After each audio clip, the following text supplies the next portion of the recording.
for the invitation and the challenge. And I will repeat to those seated in this area, ladies, it's really going to be difficult for you to see the screen over here because of the podium. And I took such efforts in making nice slides with nice data, so it would really be better if you sat on this side. All right. I will start by talking about practice of surgery in 2016. Very different than how it was done many years ago. If we take a few historical perspectives, you will see on the screen two very important, today we consider them landmark studies. One of them is from the Lancet, 1977. Earlier still, the original JAMA, at that time it wasn't called JAMA yet, 1936. These are early studies that show that as early as 80 or so years ago, surgeons were already aware.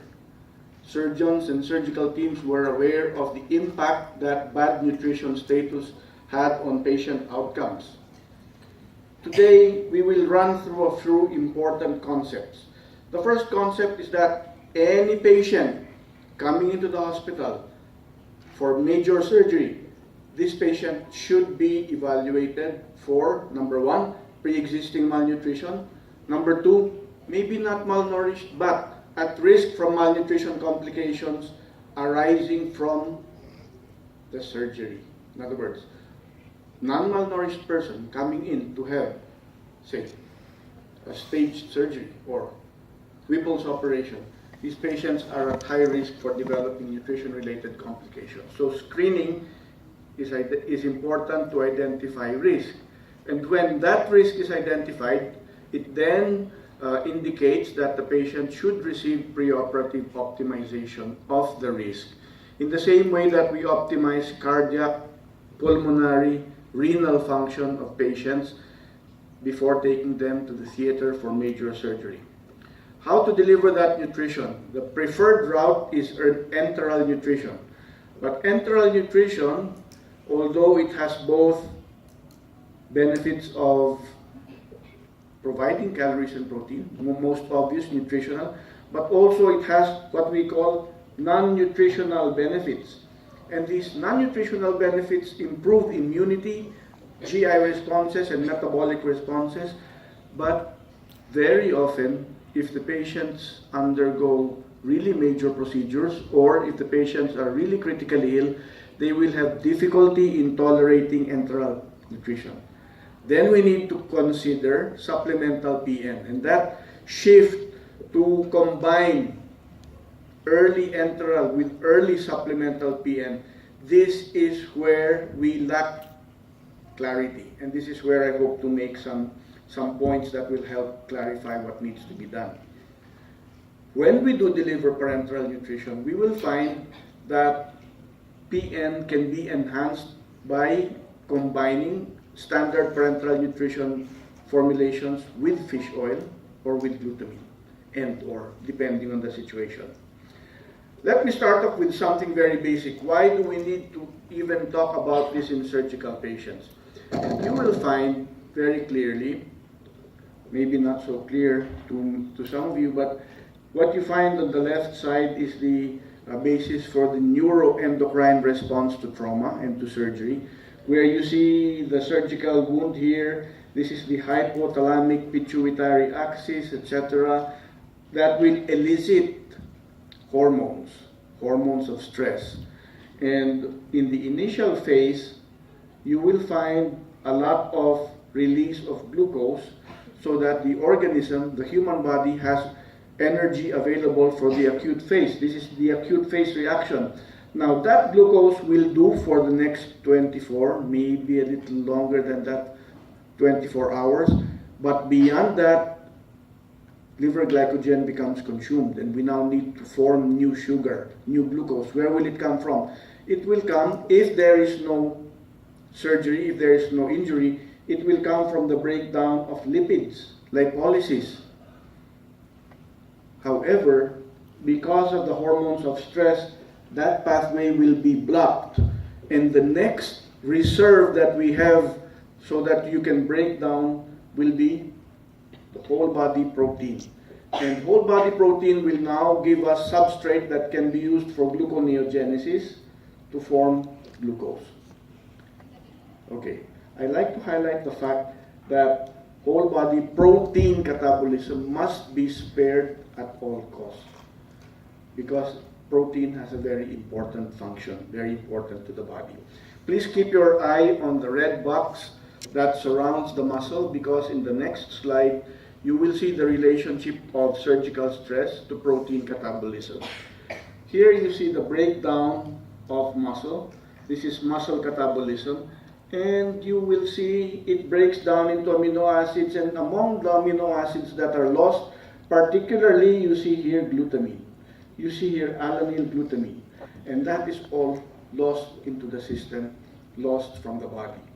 I don't know how many of you have had the experience to go make rounds with critically ill surgical patients. You see them day 1, day 2, day 3, day 4. My voice is going down because as you see them from day to day, their muscle mass is also going down.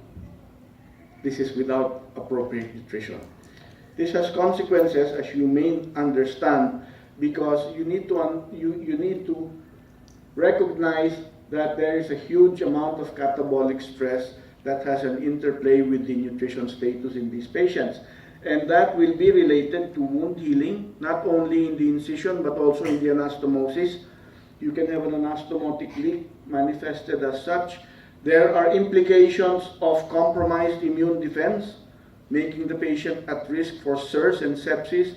There are also implications looking at muscle strength. If you take this gentleman to surgery, you can imagine if he goes to ventilator support, how difficult it will be to wean this patient from ventilator support.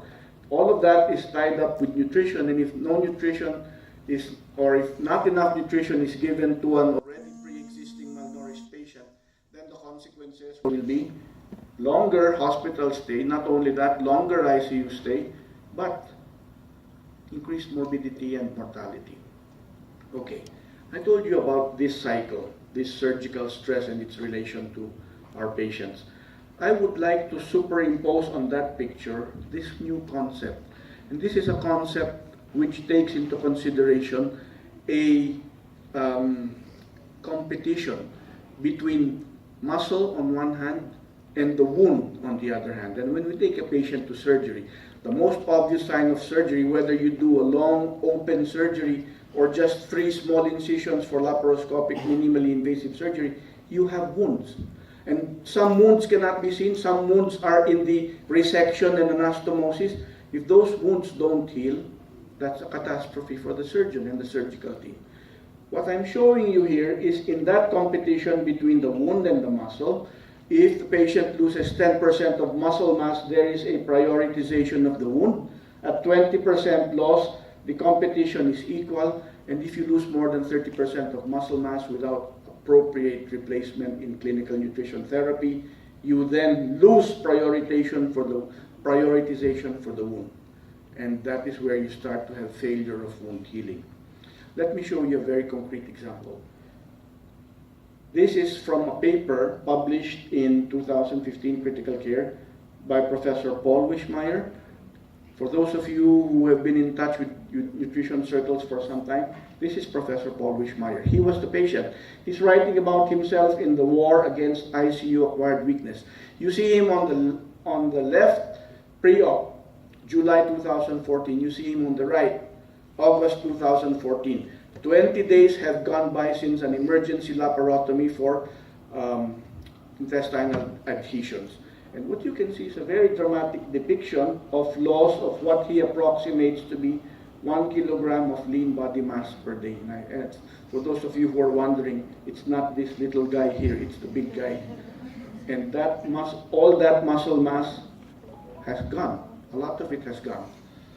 And this is skeletal muscle. Let me show you what happens or what could happen to the diaphragm in ventilated patients from a Dutch study that measured the right hemidiaphragm in patients on ventilatory support critically ill. You see on the left the scan before, you see the thickness of the muscle. You see on the right now the muscle has thinned out, and in fact, consider what would happen if you had a patient like this go into ventilator support without appropriate nutrition.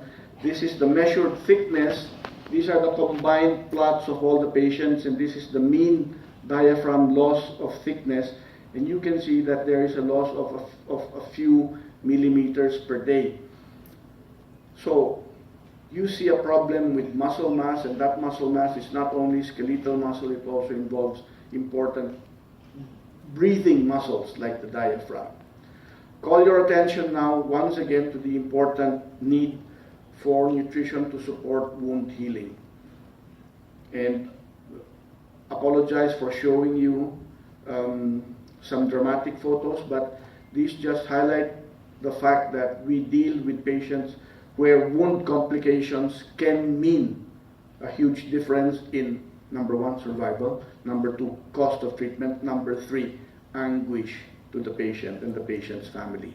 And the reason I show this is, if you look at the phases of healing from inflammation to proliferation, maturation, etc., you don't need to know all of that. What you need to know is it is during the first week post-wounding where you have deposition of the matrix materials which are forming the basis now for laying the groundwork for development of wound strength.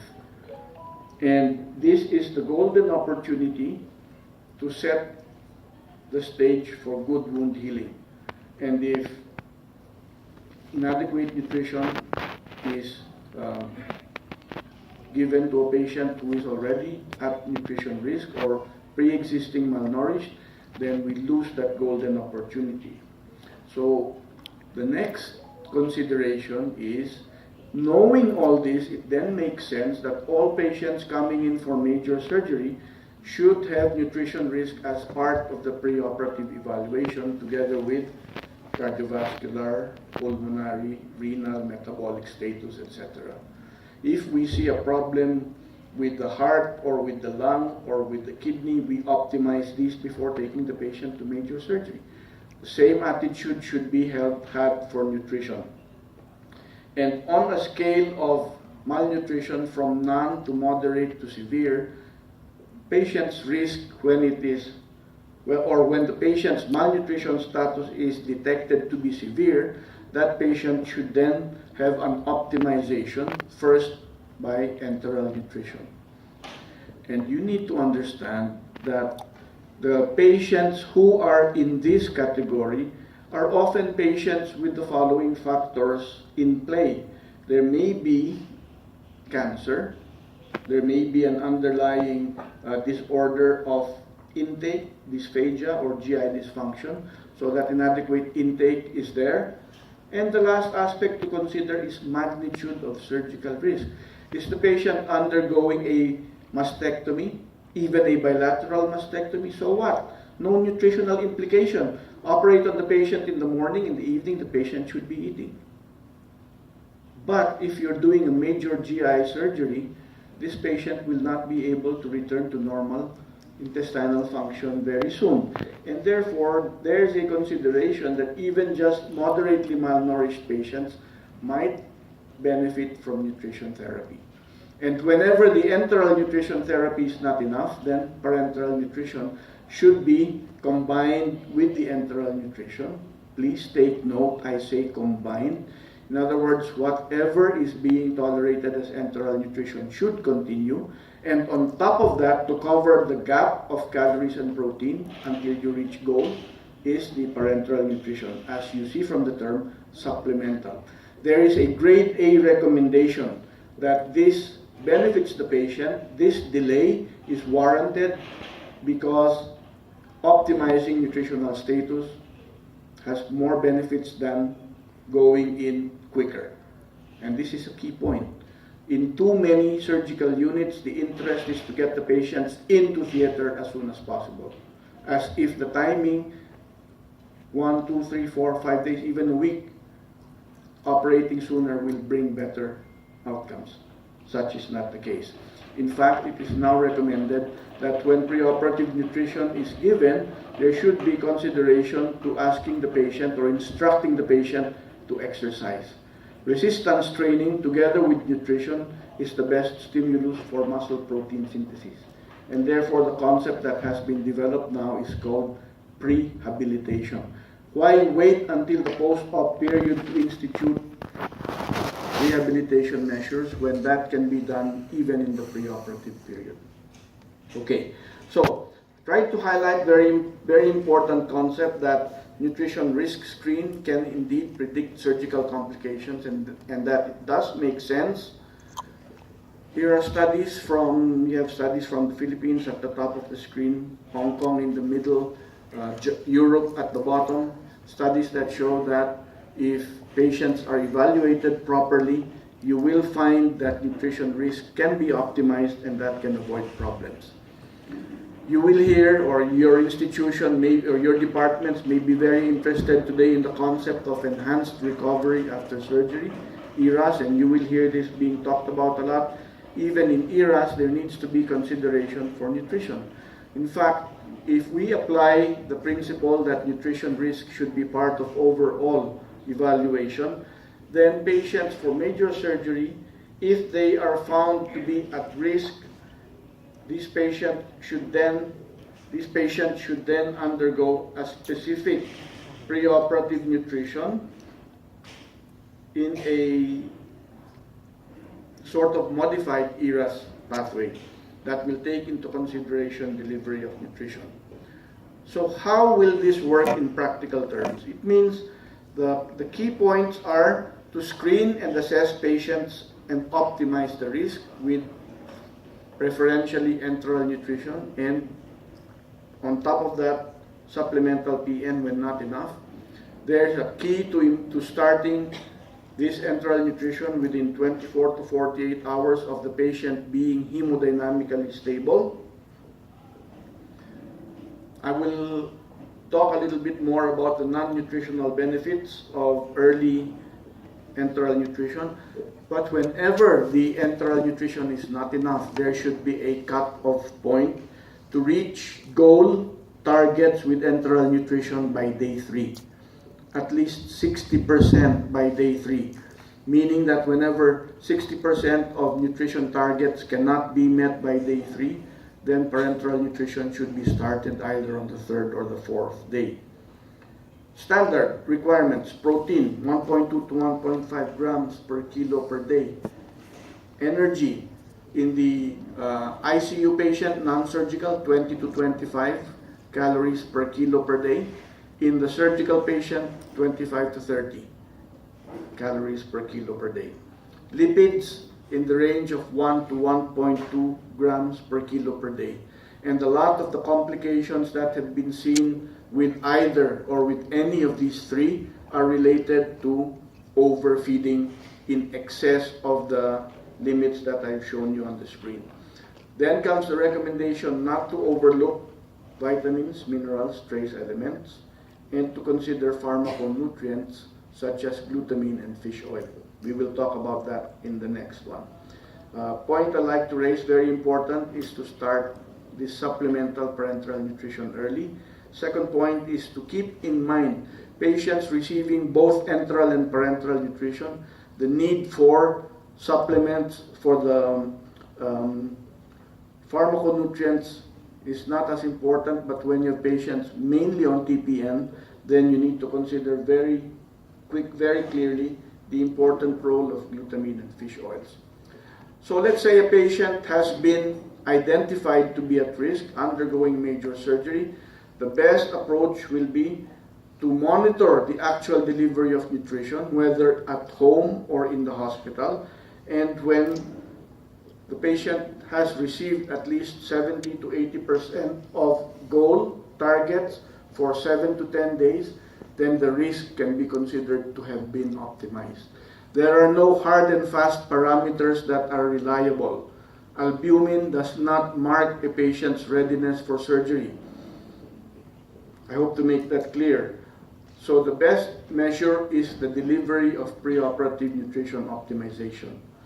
One other that can be also used is measurement of muscle strength, and that can be either by hand grip dynamometry, or where not available, just asking the patient to squeeze your hand.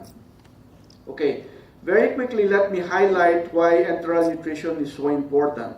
The non-nutritional benefits of enteral nutrition I'm showing on the screen now. You will see on the left GI responses, on the right immune responses. Look at the middle of the list. You will find maintaining gut-associated lymphoid tissue. Here, maintaining mucosa-associated lymphoid tissue. If you put gut-associated and mucosa-associated lymphoid tissue together, you have a very potent immune defense in the lymphoid tissues of the body, responsible for as much as 50 to 60% of total body immunity, and 70 to 80% of immune globulin A production. Very potent immune defense. Cannot be availed by the patient unless stimulated by enteral nutrition in this window of opportunity of 24 to 48 hours. If we feed enterally beyond 48 hours, we only provide calories and protein, which is fine. We feed patients, but we lose all of these benefits.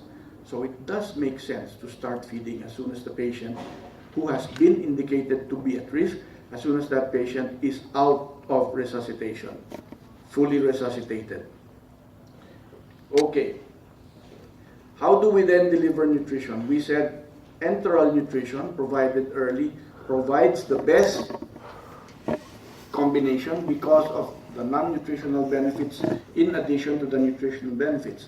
However, patients undergoing major GI surgery with a lot of anatomic alterations, anastomosis, etc., patients who have intolerance, you will find that even if enteral nutrition is the preferred route, there will be a problem delivering the amount of nutrition required to provide enough calories and protein. And in this situation, you will find that as you try to increase enteral nutrition intake and the patient does not tolerate it, you will have an indicator of gut failure. How do we know a patient has renal failure? The creatinines are going up, urine output is going down, etc. How do you know the patient has gut failure? We don't know. And listening for abdominal bowel sounds isn't a gauge of GI function. What will be the gauge of GI function? It is when you try to start to feed the patient and that progression of feeding is not progressing at all, or is progressing too slowly. That indicates gut dysfunction or even gut failure. So the recommended approach will be to start to give enteral nutrition. As you can see, going up day 1, day 2, day 3. As the slope is going up, you can see, oops, you're already at day 3 and you're not anywhere near 100%, not anywhere near 50%. You can predict that this patient, number 1, will not go on to receive 60% by day 3. You can also predict, just by the fact that the patient has GI dysfunction, this patient is more critically ill than patients who go on to progress feeding faster. You will predict this patient will stay in ICU longer, will have more complications with recovery than in the patient who reaches enteral nutrition goals faster. So as the European guidelines recommend, by day 3, initiate parenteral nutrition so that this gap is not too great. In fact, a study from Israel has showed that a gap of 4,000 kilocalories, a calorie deficit of 4,000, exposes patients to increased morbidity and mortality, particularly from infectious causes. And it therefore makes sense, as you see the slope of the curve ramping up in a very slow fashion, to consider that as early as day 2, you may decide, oh, we are not going to reach the goal soon enough. We can decide to intervene earlier with parenteral nutrition.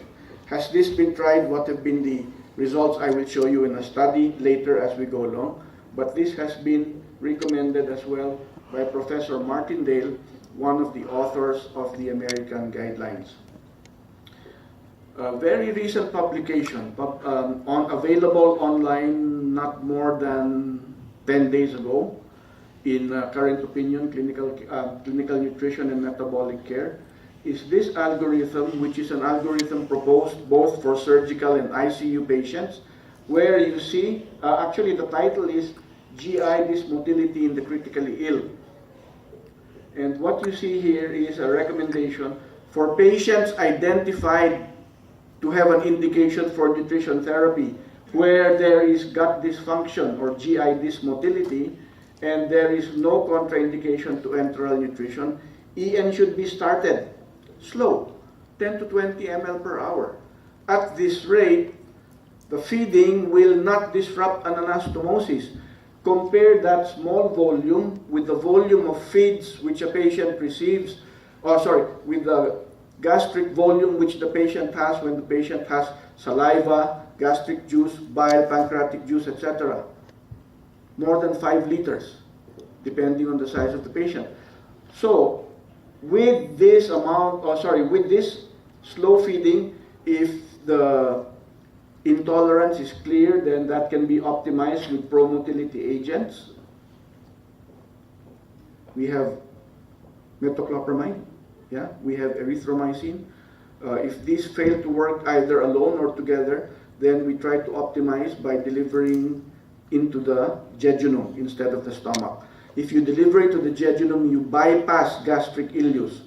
And if still there is no improvement in GI tolerance, then you need to make a decision. By the way, let me just interrupt my algorithm and ask, how do we monitor GI tolerance? How? Ever hear of GRV? Gastric residual volumes. The nurse measures the gastric residual volumes during feeding. This only works for tubes that are in the stomach. Measure gastric residual volume, and if you should have a cut-off level, and if your cut-off level is reached, then we take measures, either slow down the feeding or modify the feeding pattern. But if this GI tolerance does not improve and the patient is at high risk, then by day 3 to 4, consider supplemental PN. If the patient is not malnourished or not at high risk, you can wait a little longer, day 5 to 7. Is this clear? Patients at high risk need to be fed earlier. The gap needs to be prevented. 2 things I will highlight. First, the golden opportunity to feed within 24 hours, EN stimulation within 24 hours. Second, the importance of not hesitating to implement early supplemental PN. Okay. In the key points of this paper, what the authors emphasize is that enteral nutrition remains a clinical challenge. Pharmacological options to stimulate bowel motility are still limited. There are some new drugs being developed, but at present, if we have metoclopramide, erythromycin, that can help. Jejunal feeding also, but at the end, early supplemental PN by day 3 to 4 in malnourished and high-risk patients. Can I just ask the group this afternoon, any of you have a hesitation to start PN by day 3 or day 4 in patients failing EN? Show of hands, anyone with a hesitation? Sure? You're not just shy like me? Okay, maybe I'm preaching to the choir, maybe all of you understand the importance of supplemental PN, but if you have colleagues, particularly from the ICU department, who hesitate to feed early, anyone? No, exactly. I said colleagues, not outside this room. Dr. Jen is one of our advocates, of course. It's important. Why? Because it's the intensivists as a whole. I mean, in general, who believe so strongly in enteral nutrition and will force to give enteral nutrition, even in circumstances where where GI failure is clear, and failure to reach the goals important. And the reason that some of our colleagues hesitate with early PN is questioning the safety of early PN because of some early publications that suggested early PN was not safe. Here are 3 studies that show very clearly, 2012 published 2013, the Swiss SPN trial. Patients were receiving enteral nutrition for 3 days. By day 3, not reaching 60% of goal, were then randomized to receive PN. That group of patients showed less nosocomial infection, shorter mechanical ventilation. Patients in the ANZIX trial, large-scale multi-center trial from the Australian-New Zealand Intensive Care Society, 2013 paper, showed patients who had contraindications to EN and were given PN, no harm was found. In fact, benefits of reduction in mechanical ventilation. And this very important finding that there was no harm associated with early PN. And the last key study that I want to highlight is the so-called calories trial, which was a pragmatic study performed in 2014, published October 2014, New England Journal, by the NHK in the UK. The NHS, National Health Service. What the NHS wanted to do was determine once and for all. They had been paying for both EN and PN in critically ill patients. They said, let's decide whatever is better so that we know where to put our money. Surprise, surprise. Everyone was expecting to see superiority of EN, better results. No significant difference in mortality. No significant difference in the other secondary outcomes. So, the safety of parenteral nutrition is clearly shown here. And because of this study, by the way, the new American guidelines, new Aspen SCCM, Society of Critical Care Medicine guidelines from the United States, was published or had a cut-off date of December 2013 for studies. So this key study that clearly highlights safety of PN was not included in consideration. Very important point to remember. Now, because of the background of these studies, a meta-analysis was undertaken by a multinational group, German, Dutch, French, UK, Canadian, Australian, and Canadian. And what did they find? They found very clearly that if you look at studies from 1980 up to 1980 up to today, they had 18 RCTs. No major difference between enteral and parenteral nutrition. What they found here was there seemed to be a significant reduction in ICU length of stay and infections with enteral nutrition, but this was pronounced where the PN group received significantly more calories. Please take note of that. There seemed to be some benefit in less infectious complications on EN, but when they corrected for calorie delivery, this was due to overfeeding with parenteral nutrition and not due to parenteral nutrition itself. A very important point which now leads us to the new Aspen guidelines. I don't have time to go into the new Aspen guidelines in detail. They're available online. They are available free of charge, open access. They have a bundle of statements which summarize the basic principles. And as you can see, the basic principles are, as discussed, screening patients at risk, enteral nutrition first. When enteral nutrition is not enough, optimize. When optimization is not successful, start parenteral nutrition. You will see a probable confusion in the recommendation not to use gastric residual volumes. Please take note, the recommendation is do not use GRVs as part of routine care. In other words, all patients who come into ICU, you don't need to measure GRVs when you're feeding enterally. So you need to identify patients at high risk, and patients who are at high risk for GI dysfunction, concentrate your monitoring on them. That is the major thing that I want to say. There are clear recommendations for early supplemental PN, particularly in post-operative patients who are ill enough to be expected to enter into surgical ICU. The recommendations are patients undergoing major upper GI surgery where EN is not feasible. PN should be initiated if the duration of therapy is anticipated to be more than 7 days. Unfortunately, no surgeon I know, including myself, can accurately predict this patient. Surely by day 7 will be able to take or not take. Impossible.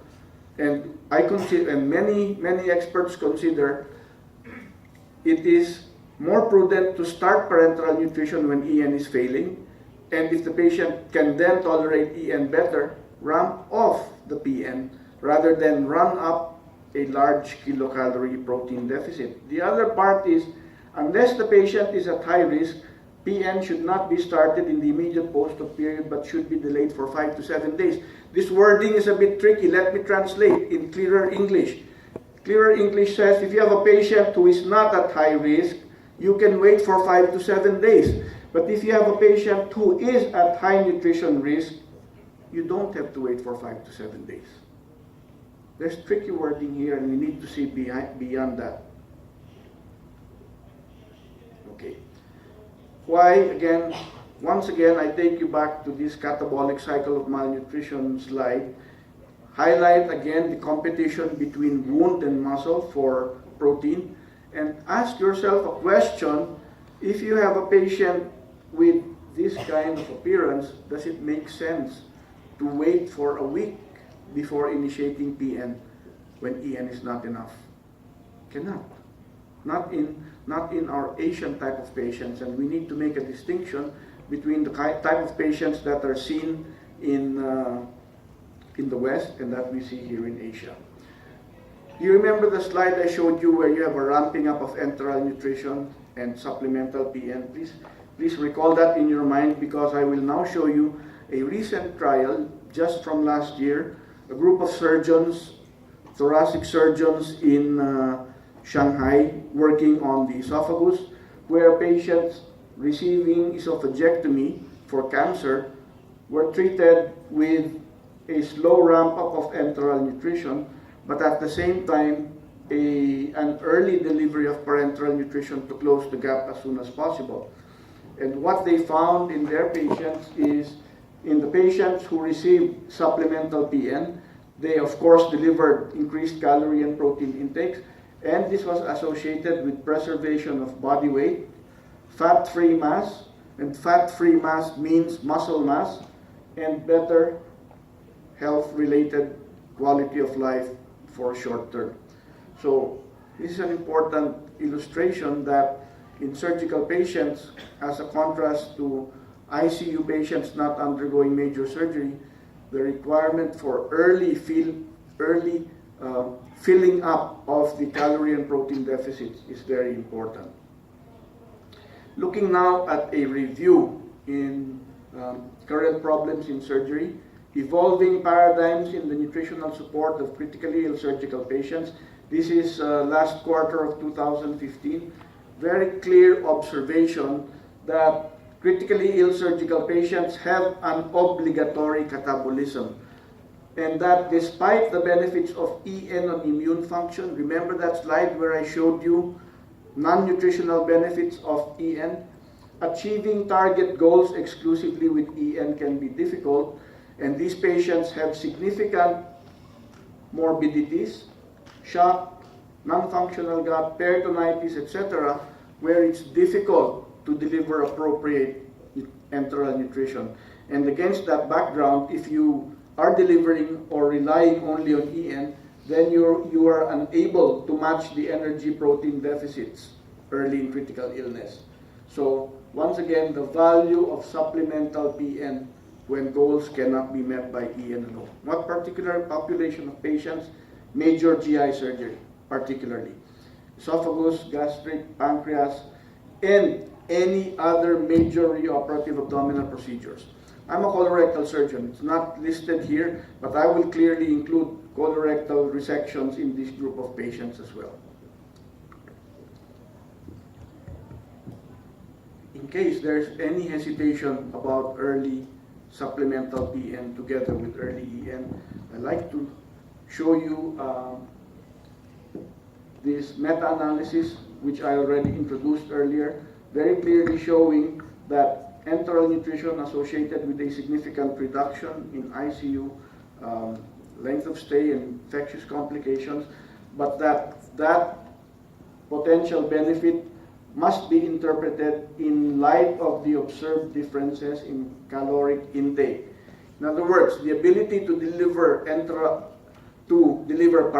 nutrition with ease, no difficulty in delivery, suggests that it's also easy to overfeed patients and that we must take care not to overfeed.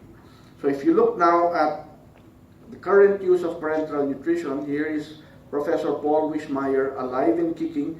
This is April 2016, 1 year after his surgery. He is sharing all these observations about PN in current practice today. Problems with PN in the past was hyperglycemia, too much pro-inflammatory response. Today we have lipid formulations that are less pro-inflammatory with fish oil, higher protein delivery today, 3-chamber bags, less bloodstream infection, and vigilant central line care. And this is very important, and I know that PENSMA has some efforts in this direction, that when we offer parenteral nutrition or when we offer clinical nutrition, EN and PN, we need to be experts in catheter care as well to prevent or minimize catheter-related complications, whether we deliver peripheral or central PN. So once again, a very recent publication that highlights that nutrition therapy is best delivered by enteral and parenteral nutrition. And for those who have a hesitation, the title is very clear: PN, never say never. So you can see that today PN safety is enhanced with the new all-in-one bags. I highlight once again the last part of the Aspen bundle statements. Whenever PN is not, or whenever EN is not feasible or sufficient, start PN in high-risk or poorly nourished patients. One thing I like to mention about all-in-one bags or multi-chamber bags, this is a very new study, just online barely, 3 weeks ago. Clinical, ergonomic, economic outcomes with multi-chamber bags. Here you see available evidence from a systematic review shows fewer infectious complications, shorter length of hospital, reduced time in labor in the delivery of parenteral nutrition. I will now close with the concept that realizing the benefits of the all-in-one bag, we now become aware that addition of glutamine and or fish oil can be recognized as strategies to enhance further the efficacy of parenteral nutrition. And that is resulting in a more beneficial immunoinflammatory modulation. Here you have the European guidelines recommendation that all patients receiving PN, critically ill, should receive glutamine as part of the solution, because glutamine is not found in standard amino acid solutions, and also the benefit of fish oil in critically ill surgical patients. These are 2009, but recent discussion in a lecture tour by Professor Metteberger, one of the co-authors of the Committee on the ICU Guidelines for ESPEN, assured us that the guidelines will not depart significantly from the established guidelines. Finally, in closing, I think it's very important When we consider the strategy for overall surgical management, we need to be excellent surgeons. And the team needs to be excellent partners in care, whether you are in the nursing staff or in the pharmacy or in the dietitian's room.